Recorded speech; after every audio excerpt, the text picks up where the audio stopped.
in a country where we are blessed to have a president and a deputy president with spouses who are distinguished for being prayerful women. Allow me on this prayer day to invite Pastor Dorcas for 1 or 2 minutes, the spouse of our deputy president, to come and address us. Pastor Dorcas.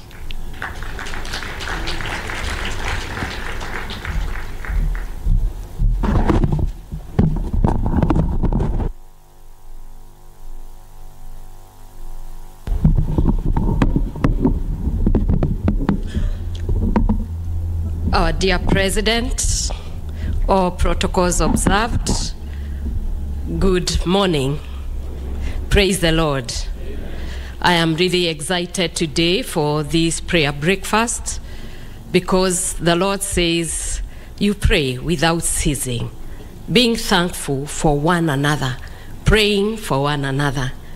There is no greater thing than to be united.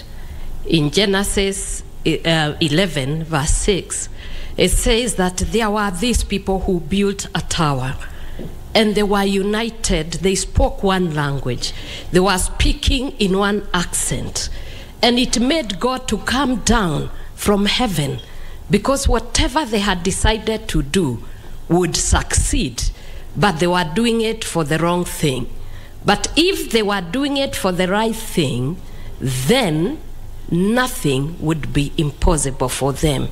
I believe as we gather today, we desire reconciliation. This country belongs to us.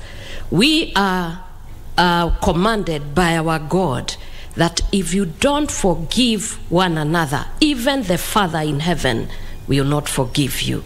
And therefore, let us learn to forgive one another. Let us learn to speak one language, in one accent, and be in one accord, so that the vulnerables who are in this nation can start to see us and to experience the grace of God through us. Because it is only when we are in one accord that God works. May God bless you as you continue.